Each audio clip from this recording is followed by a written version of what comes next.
Olá, pessoal. Bem-vindos ao Despertos. Eu sou Cris de Pascoal, estou aqui com quem? Maria C. Pereira, autora da série de livros O Sol Negro e também professora do Método de Integração. Tudo bem, Maria? Como vai você? Tudo bem, Cris? Tudo bem, pessoal? De novo aqui, né? Nessa gravação, digamos assim, trio, de um mesmo programa dividido em três, para ficar mais fácil de você assistir e assistir com calma. E hoje, Maria, nós vamos falar do julgamento final. Afinal de Isso. contas, de onde surgiu essa ideia de julgamento final que é colocada dentro das religiões e que coloca tanto peso na cabeça de todos os seres humanos? Porque todo mundo tem medo desse julgamento final. Fala-se das antigas civilizações, mas da onde realmente surgiu essa ideia de julgamento final? Quem julga? O que é É. julgado? Por que é julgado? São tantas perguntas a tiracolo, Maria, porque eu acho que esse programa vai ajudar a esclarecer um monte de gente e vai tirar esse peso também da cabeça das pessoas. Para falar direitinho tudo isso aí, eu precisaria de pelo menos uma hora. Para ficar bacana, para colocar todos os elementos que você acabou Claro. perguntando aí, né? Então, de uma maneira resumida, eu nunca vou atender a todas as solicitações, mas eu vou ter que resumir fácil para todo mundo entender. Bom, se a gente olhar na história da humanidade em várias linhas de tempo, você sempre encontrou uma estratificação de mundos, né? Um mundo superior, mundo do solar, mundo dos seres alados e divinos, povo das nuvens e por aí vai, e o mundo da terra, que é o mais comum, o mundo superior e o mundo inferior. Mas cada um desses mundos tem também vários níveis. Então se encontrava lá nos maias um mundo com subníveis, que era o Xibalba com Z, ou Xibalba, que você encontra em inglês, né? Mas também se fala Xibalba, né? Ou Xibalba, que seria mais em espanhol, que é o mundo interior que alguns confundem e pode ser até entendido como um mundo intraterreno, onde seres mais nobres e outros menos nobres existiam e onde ocorreram batalhas épicas entre alguns personagens e reis e príncipes e heróis da história maia. A mesma coisa você encontra como o Duat egípcio, também com estratificações. Você encontra o Yama indiano. Esse Yama sei lá se é o Yama, acho que é Yama o termo correto, também com níveis. Então, no caso dos maias, e não sei se do caso dos hindus, no caso dos maias são 9 subníveis, né? Então, é muito comum uma estratificação geometrizando. Isso se pensa como níveis de frequências, e quanto mais fundo vai, pior a coisa fica. Aí no mundo judaico acho que tem o tal do Sheol também, né? Que também tem estratificações. É mais ou menos como pensar no mundo católico, você tem o purgatório e o inferno, e você tem até as visões de Dante representadas em pinturas como níveis também de estratos, como se fossem estratos circulares, onde você vai encontrando bandas de frequência. Interessantemente, isso bate perfeitamente com a neurociência. Então, a questão do julgamento, quando você encontra como funciona o cérebro, a parte do seu cérebro que julga é o lobo frontal. Então, eu costumo dizer que você tem um triângulo no cérebro, entre outras partes, mas essa é uma maneira de chamar, de definir mais facilmente. Você tem dois lados, que é o hipocampo do cérebro, onde você tem uma espécie de, chamado pelos egípcios de chifre de Amon, né? Que ele faz um formato de chifre mesmo, de carneiro, né? E na ponta dele você tem a amígdala cerebral. Então o cérebro tem disparos elétricos em momentos de estresse, em momentos de emocionais, em momentos de experiências de quase morte ou até morte, né? Então eu vou entrar lá rapidamente. E no lobo frontal é onde as informações de hipocampo, sejam visuais ou auditivas, porque visual é no lado direito do hipocampo, auditiva está no lado esquerdo, essas informações estão sendo mandadas para o lobo frontal, que é o que julga. Então, especificamente a parte do cérebro que decide memórias, processa memórias, é esse conjunto, né? Esse conjunto como um todo, mas a parte do cérebro que decide é o lobo frontal. Numa experiência de quase morte, o que acontece? Quando a pessoa, ou melhor dizendo, vamos dizer assim, vou chamar de quase morte porque a pessoa foi dada como morta, morte cardíaca, o coração parou, o cérebro dispara até 10 minutos depois do coração ter parado uma super eletrificação. O cérebro nunca funcionará tanto quanto no processo de parada cardíaca. Então ele dispara uma sequência de choques elétricos, né? Que é um processo no qual, segundo eu mencionei o Roger Penrose, né? No começo, no primeiro programa e segundo programa anterior a esse aqui, eu falei do grande físico matemático Roger Penrose e do Stuart Hameroff, eu não falei, mas estou falando agora, que falaram sobre os microtúbulos do cérebro. Durante esses 10 minutos de disparo de eletricidade, a informação contida no seu cérebro, é passada, ou seja, níveis de consciência. A informação passada é retirada do corpo e enviada para fora. Eu não vou discutir aqui o que é para fora. Mas esse processo de retirar a informação, que é os níveis de consciência desta pessoa, passam por esse processo de microtúbulo. E durante todo esse processo, o cérebro cria o que se chama de alucinação.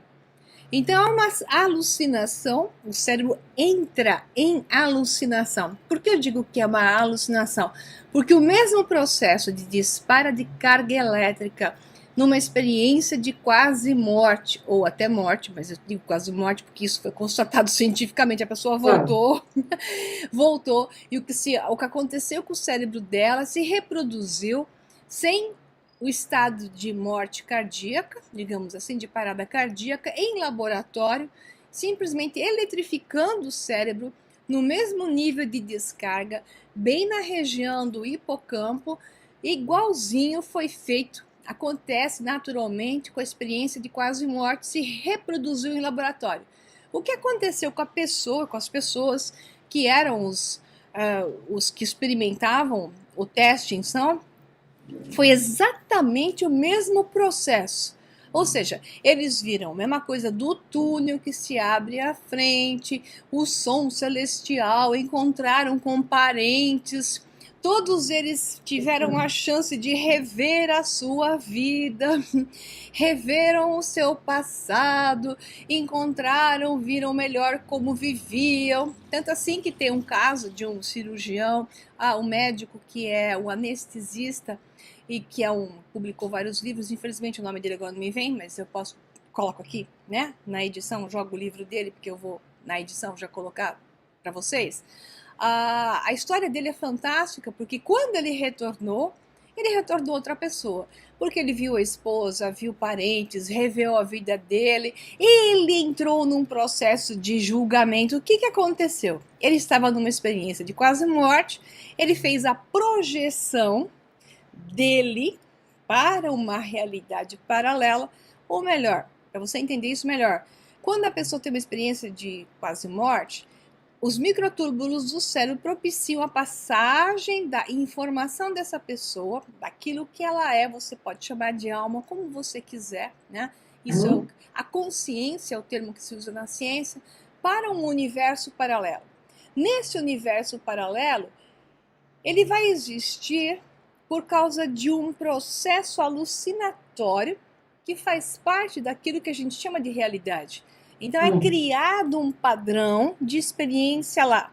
O tempo lá corre totalmente diferente do tempo aqui. Então pode ser 10 minutos aqui, podem parecer muitas horas do lado de lá, porque o tempo infere de maneira diferente. Não vou entrar nessas instâncias, eu poderia também explicar tudo isso, senão vou ficar até amanhã. E a questão tem que ser mais curta. Então, o que ocorre nessa experiência? É um processo de julgamento. Então a pessoa revê o seu padrão, não está sendo julgada por ninguém. Sim, Ela claro. está entrando num processo de tomada de consciência. Não existe maior julgamento e melhor do que quando você toma consciência de quem você é, do que você fez e do quanto poderia ter sido diferente. Claro, Esse ganho, esse gradiente energético tomado pela consciência, gera o padrão do julgamento. Ou seja, o lobo frontal, que ainda não se desconectou da pessoa, acaba tendo a questão de criar um padrão de consciência aonde ela é agora uma nova pessoa. Ela toma uma atitude diferente frente a ela mesma. E quando retorna, todos eles, sem faltar um, que estão dentro de casos diagnosticados de experiência de quase morte, mudam as suas vidas. Por quê? Houve todo um processo de julgamento de si mesmo, mas não desse estilo católico ou religioso, e sim num julgamento consciencial, numa balança consciencial, né? É esse o julgamento verdadeiro das oitavas superiores e não dos mundos inferiores, porque isso é uma criação de um padrão ligado à culpa, que também poderia acontecer nesse processo alucinatório, mas que interessantemente, todas as pessoas que voltam de experiência de quase morte, nenhuma que eu tenha visto informação, e olha que eu busquei, contou algo de baixa vibração, a não ser o contrário, todas com experiências de elevação, de alto nível de consciência, de reconexão. O julgamento foi para se recolocar da maneira correta e muitas adquiriram cura física, de estarem morrendo com tumores enormes e quando retornam ao corpo, se recuperam em poucas semanas, livrando-se completamente da doença por um todo, se livrando inclusive dos tumores, porque esta pessoa recobrou a consciência, ela fez um julgamento dela mesma no nível de alto tom e não de baixo tom. Então este é o julgamento que eu queria falar, né, e expressar melhor, diagnosticado e bem catalogado dentro do mundo da neurociência e que funciona, que é uma beleza. Bom, mas você falou uma coisa muito correta. Tinha uma amiga minha que também teve um problema de uma parada cardíaca e ela passou por esse EQM.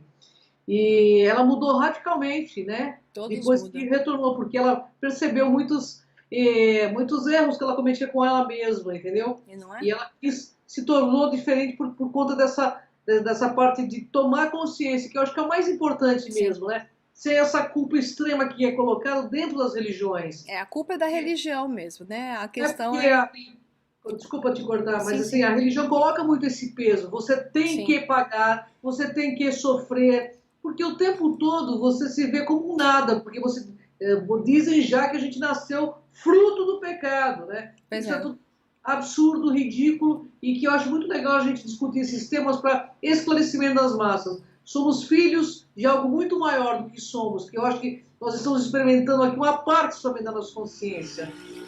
Muitas pessoas que voltam desse EQM, elas resgatam, sim, problemas que tiveram, dores que tiveram, atitudes erradas que tiveram, quem não teve, né? Claro, então, assim, só que quando pessoa. a consciência é aumentada, que é o que acontece nesse processo, elas voltam lá e resgatam. Então ocorre, vamos falar uma palavra religiosa, a redenção. Então a pessoa se liberta de algo que a amarrava e ela tem sim uma nova chance de fazer as coisas mais certas agora porque ela está enxergando melhor.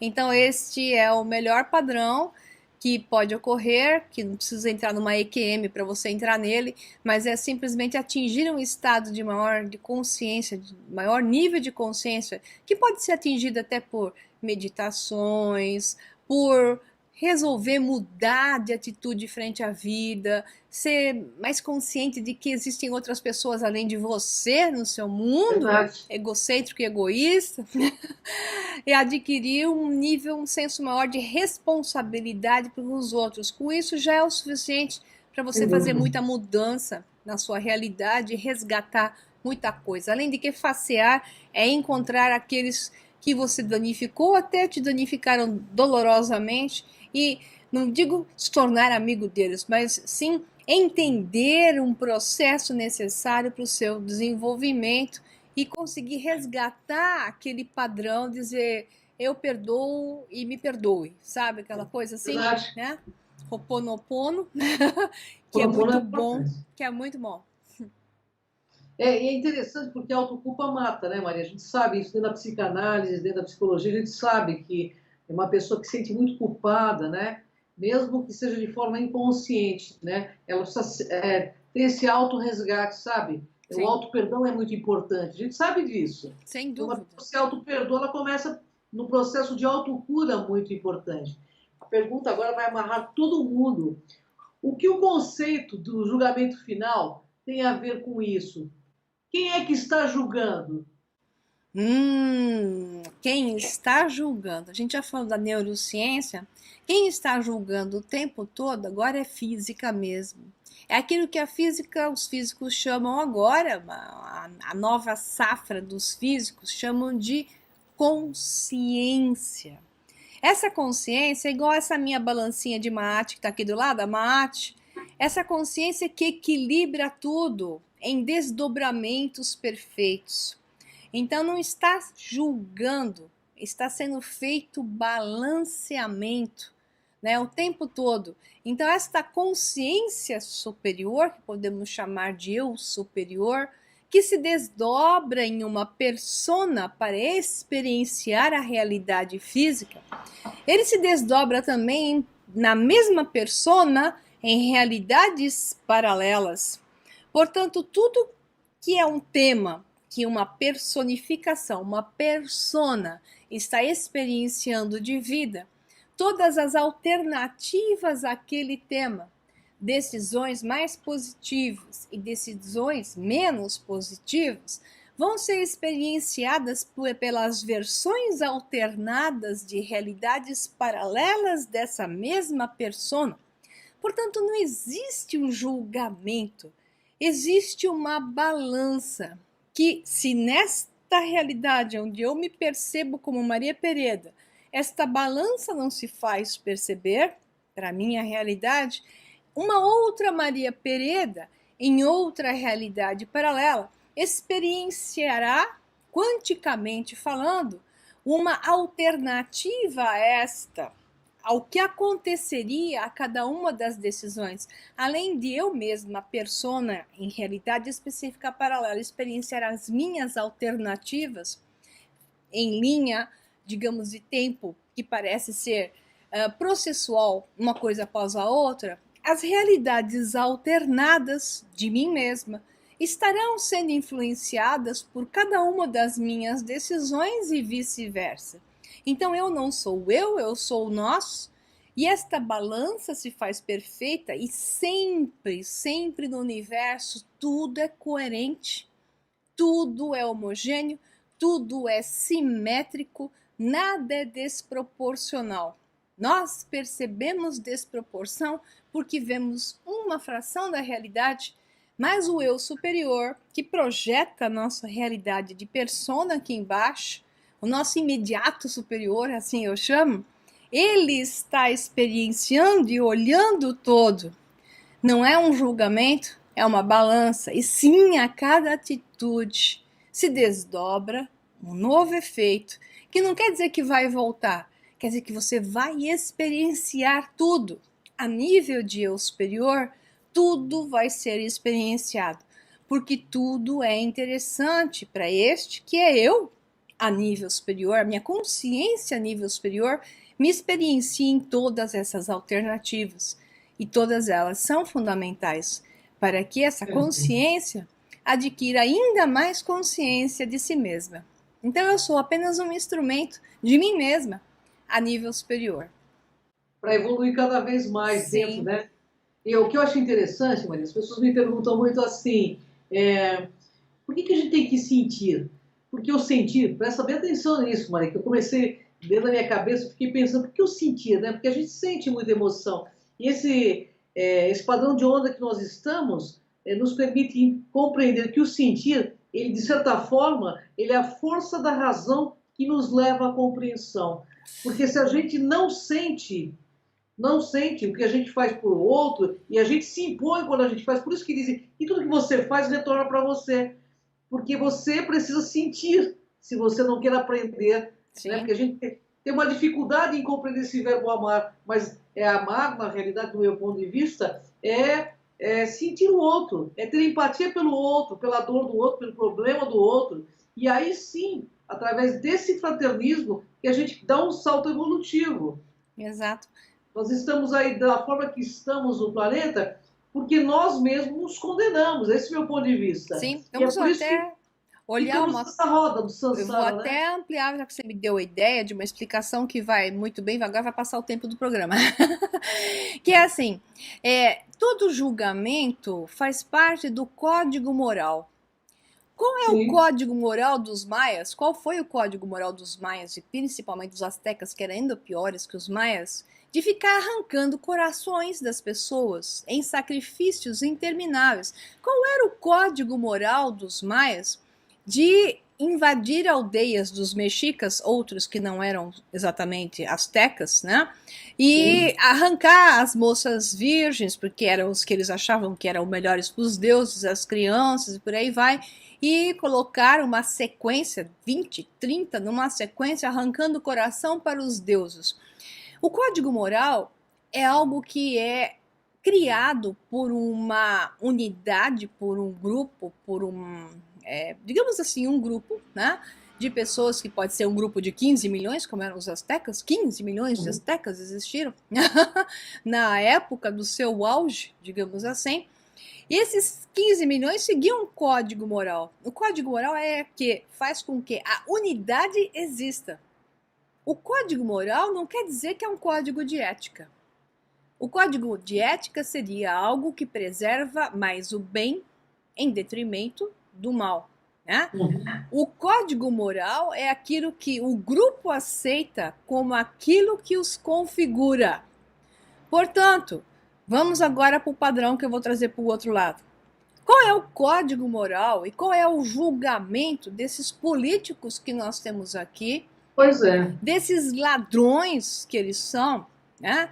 E que chegam, muitos, ao final da sua vida, velhinhos, ricos e maravilhosos, sem sofrer nada. Aí a pessoa pensa, mas peraí, né? Cadê o julgamento para esses? Porque nem, né, a nossa justiça, né, federal consegue pegá-los, porque eles pagam para não serem pegos, né? Então, obviamente, os juízes todos engraxados não vão pegá-los. Então, assim, eles passam a vida na boa, morrem. E por que eles aparentemente não estão sofrendo um juízo final? Por quê? Porque o código moral deles é igual ao dos maias. É de arrancar o coraçãozinho. Tem peso, né? Tem peso, né, para que eles possam continuar existindo dentro daquilo que eles criaram como código moral para eles. Isso está correto. Num padrão de ética, como diz a Cris, cosmoética, isso não é o correto. Então, onde que isso vai cair na balança? A balança vai cair nas realidades paralelas e realidades alternadas desta personificação. Aonde esse padrão de código moral acabará tendo balanças de causa e efeito para poder se experienciar desde a mínima negatividade à máxima da negatividade e máxima de positividade à mínima de positividade, coloca como quiser isso, tá? Então, o julgamento final ocorre pela própria persona a nível de eu superior, quando este ser, então, num gradiente maior de liberdade da fisicalidade, ancora maiores níveis de energia, que é o que acontece com essas pessoas quando têm experiências de quase morte, elas veem uma nova realidade, recebem gradientes de consciência maiores e se dão conta, né? Então, o julgamento final não vem como punição, vem como balança de equilíbrio. Eles sofrerão também, né, o padrão do equilíbrio, mas nesta realidade não acontece nada com eles. Nem doentes eles malvados ficam, né? Por quê? Porque para eles está tudo certo, porque o código moral deles é esse. É isso que eles acreditam, né? Isso. Então, Maria, sabe o que é interessante que você falou? Teve um caso de EQM de um político, eu assisti até o vídeo dele, Sim. porque foi feito um vídeo sobre o pesquisador, que é o Raymond Moody, que pesquisa sobre EQM. E o político, então, quando ele tem essa EQM, ele vê, você falou exatamente o que aconteceu, ele vê tudo que ele fez de forma errada porque ele teve uma ampliação na consciência dele, Isso. só que ele retoma ao corpo. Ele diz que ele viu um ser maravilhoso e esse ser olhava para ele. Na realidade, esse ser maravilhoso É o eu superior dele. Isso. é o eu superior dele. Isso. E ele perguntava para esse ser: eu não tenho mais nada para te mostrar, eu não fiz nada de bom, a não ser ter sido escoteiro. Aí o ser olhava para ele com tristeza e ele sentiu toda essa tristeza dessa parte maior consciencial dele. Quando ele retoma, então, ele larga de ser político. Tá no DVD de Raymond Moody, inclusive ele fala: eu Interessante. nunca mais quero ser como eu fui, porque eu tive uma visão do que eu era e que eu não quero ser. Isso, agora ele escreve um novo código moral, né? Onde ele se Interessante, né? comportará de outra forma, porque basicamente quando você volta de uma EQM, você é outra pessoa mesmo, Sem né? dúvida, É sem uma dúvida. outra realidade paralela, uma outra versão de você. Então, a Sim. nível de eu superior, você tem um reencontro de você com você mesmo em outras esferas. Então é belíssimo. Podemos falar um monte a respeito disso, mas a gente já passou do tempo de novo e não dá mais. Bom, pessoal, mas é uma delícia falar com essa mulher. Você gosta, né? Eu também adoro. Eu adoro porque é uma aula, gente. E sabe, tudo que a gente aprende e a gente coloca no nosso dia a dia, a gente se torna melhor. E é essa a função do Dispersos. Porque se você quer um mundo melhor, lembra, o problema mundial é, antes de tudo, individual. Só. Começa aqui dentro, o caminho é interno. É E isso aí. a Maria Pereira nos oferece essa grande oportunidade, né? Que todos nós possamos, através do autoconhecimento, a gente ser melhor como seres humanos. E quando a gente chegar do lado de lá, ou se não tiver do lado de lá, é sempre do lado de cá mesmo, que tudo é uma coisa só, a gente não tem esse pesar, né? Que a maioria das pessoas tem, até por crenças aí que já são tão falidas. Então vamos nos perdoar, né, nessa vida mesmo e ser maiores amigos de nós mesmos. Porque o mundo aqui, Maria, não é dos espertos, você sabe disso. É dos despertos. Despertos. Então, Maria, uma honra estar contigo. Obrigada, Cris. Obrigada, pessoal. Queria agradecer aos 5 milhões que está na página do Cron TV. São 5 milhões de internautas que entram, deixam muitas mensagens. Nós não podemos responder todas, mas sintam-se abraçados. E se você curtiu o Cron TV, o Sol Negro 11, vai lá, clica, entra no nosso canal, você Isso aí. recebe o vídeo rapidinho. Maria, honra estar com você, gratidão a todos. Até o próximo Despertos. Tchau, tchau, pessoal. Até.